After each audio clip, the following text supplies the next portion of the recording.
Tuesday or Thursday at Westwood Cyber High School, teacher Anna Henning might hear hip-hop music bouncing off the walls of a classroom lab.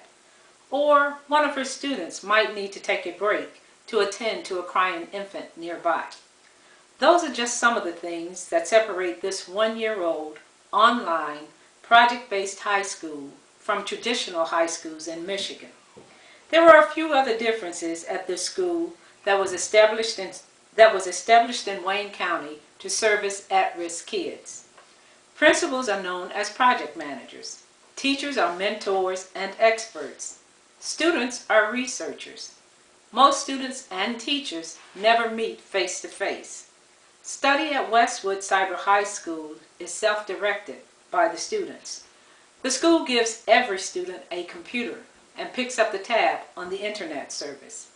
Each teacher has only 6 students. And get this, none of the teachers here use lesson plans. Despite not using traditional lesson plans, teachers like Henning have been effective in using the 9 strategies for integrating technology into her lessons, as outlined in the textbook, Using Technology with Classroom Instruction That Works.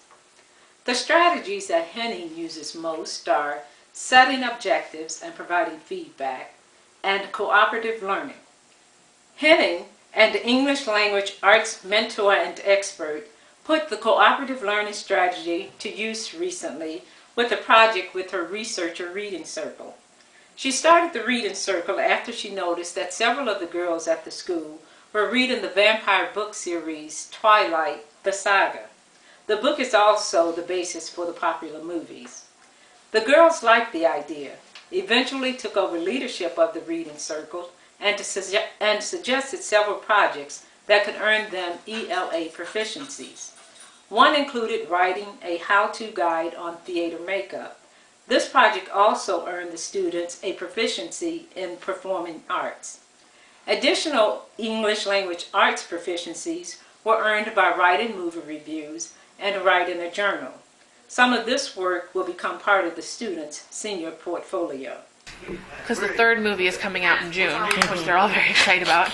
And so I sat down and I said, okay, so I don't know if you want to take a break so that we can read the book closer to the movie or how you want to do this. So we sat down and they're like, well, how many weeks is it till the movie? How many chapters are there? Okay, well, let's create a reading schedule like that. So we'll do, and it was too many chapters that we were reading every week anyway. Maybe if we just did 1 chapter a week, would that get us all the way to June? Had that discussion. How many times are students involved in a reading schedule? Never. You just hand them a reading schedule usually, and they have to do it. And so more and more of those things start to happen, that they really are taking charge, and we kind of just are along for the ride and here to help. Henning said that a group of boys who liked what the girls were doing asked another mentor to help them establish their own reading group. They are focused on graphic novels and are currently reading V is for Vendetta. Henning cites this as another example of students taking ownership of their education. Setting objectives and providing feedback is another strategy that Henning frequently uses. For example, using Jing and Keynote, Mac's version of PowerPoint, she produces podcasts with step-by-step instructions on how a project should be done and what she expects from the students. Henning says she uses written and voice email to follow up with students. She says that the voice email is important because of some of her students' poor literacy skills. I also have a couple girls who have real low literacy. So in those cases, that Jing is invaluable. We're able to voicemail them through first class email.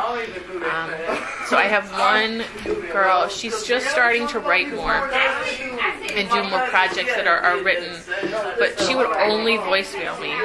That's what she's most comfortable doing, because it takes her so long to type, and it's just so hard for her. Henning emphasized how important feedback is to the students.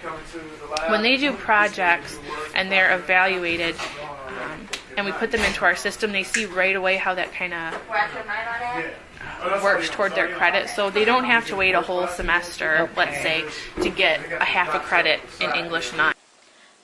The way Jocelyn Farkas, a principal, make that project manager at the school sees it, there are several components that make the school a success. She cites the learning communities, which groups mentors and researchers around various subjects, topics, and lifestyles. Student ownership of their education. They must sign contracts and adhere to them. The small teacher-student ratio allows for one-on-one attention. The constant feedback that the students receive because they must communicate with their online teachers every day and visit the learning labs 2 days a week. Being able to provide an education that's so non-traditional, in the sense that we would look at classroom teaching, and really offering individualized education. That has been the greatest success, that we're able to truly individualize. It's truly individualized. Okay. We can make efforts as much as we want in the classroom, but it generally misses the mark. This is truly individualized. Researcher Derico Wallace, 17 of Dearborn Heights, likes the attention, and he likes being able to define his own projects. Wallace said that at his former school, he was considered the class clown, and that he was constantly getting into trouble. He became one of the inaugural students at Westwood after a former counselor recommended to him and his mother that he give the school a try. Wallace, who wants to be a nurse, recently completed a project on pregnancy and nutrition using Keynote. The project was his idea. "It's easier if I come up with my own work projects," said Wallace. And what does the former class clown think about school now? "School is a good place to be," he said, as he resumed a history lesson with a mentor. Farkas said the students at Westwood, a public school that requires that all teachers are certified, and that students meet the proficiencies in the Michigan curriculum framework, are learning and enjoying it. She said the proof shows in their career goals: nursing, pharmacy, computer technology. It shows, she said, with the 8 colleges that are planning recruitment visits to the school this spring.